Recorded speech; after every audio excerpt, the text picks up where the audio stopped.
One of the things we talked about when you were interviewing us is your ability to see a proposal, really get to the core of it, and then really, decide if it's a viable option for you. What gives you that strength? How are you able to do it? And how do you view all the, enormous amount of proposals that come to you each day? Well, I have a lot of good people that work for me, and they bring lots of proposals to me. And I'm a big believer in looking at lots of different things so you have a choice. You have a menu. It's like going to a fine restaurant. Usually the better the restaurant, the more things you see on the menu. You have a menu of things, and then you choose the one or two or three that you like.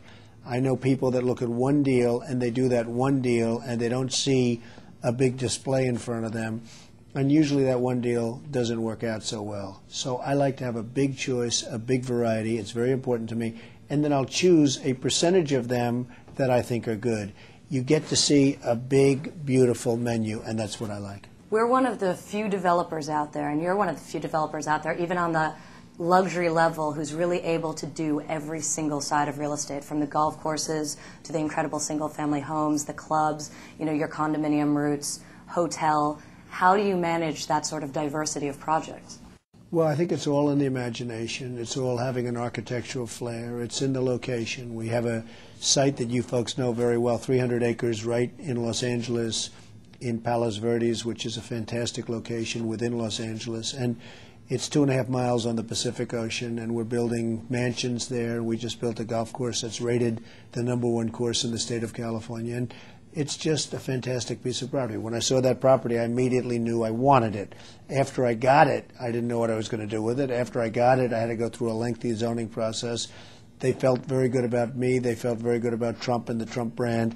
And they approved this massive project, and it's been a great success, as you two know very well, because you're not just interviewers, you're also a part of the Trump organization, you're also my kids. But you know very well how well that's been, and all of our jobs are going well. So I really like looking at lots of different things. I like then executing, and sometimes I change. You can't be totally, blindsided by one goal. You may look at a site, and you may have it, and you may have an office building in mind.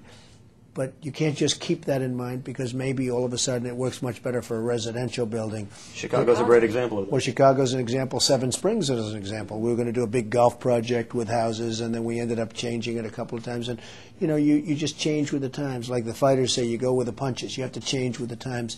So I think I'm very flexible in that way, and I'll take a piece of land. It may be a much different project than it was when I conceived it and bought it, and then 5 years later it's totally different. But the main thing is to make it really terrific, really great, and make it work. Now, not speaking as our father, but speaking as our boss, what do you think are our greatest strengths and weaknesses? What do you think we need to improve on, work on, or what things we should just leave exactly the way they are, if any? Well, I can say this with all sincerity, and I mean it. I'm talking about the two of you, and I have other children. But I'm talking about the two of you right now. You don't have lots of weaknesses that I've been able to see. And if I did see those weaknesses, I will bring them to you very immediately and very quickly. That we know for sure. Over the years, I've told you things that I didn't like about you, and I've told you things that I didn't like about you. I've told you things that you had to straighten out, and I was very strong. I don't want to make that a big public thing, so I won't even mention it. Well, that's more personal. I think we're talking about the business side, and again, as our boss. Well, you're very hard driving. You are very different, but very similar.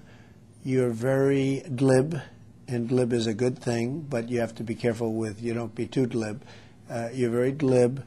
You have great vision for projects, and I think I'm going to speak about both of you, generally speaking, both of you, because you're very much alike in many respects. You have a natural instinct for business. You both went to the Wharton School of Finance, but you have beyond that, you have a natural instinct for business. And you're doing a terrific job. I think your one weakness, if there is any, and I don't think that it will be a weakness ultimately, you're young and you're not always focused. And you have to keep focused. When times got bad, I went and focused, and that's why I came out so strong, and other people, they went bankrupt and gone and never to be seen again. Many of my friends in the early 90s, when we had a real estate depression, it wasn't a recession, they went bankrupt and they went out of business. I never did. I focused. I owed a lot of money. I had a lot of jobs, and the jobs all of a sudden weren't such great jobs because the world was a different place. But the one thing I would say for both of you is you have to keep focused. And you're not always focused, but a lot of that has to do with the fact that you're both very young. Very good. Thank you. Thank you. Well, thank you. You've been watching Forbes exclusive Trump on Trumps, up close and personal with the Trump family, only on the Forbes.com video network.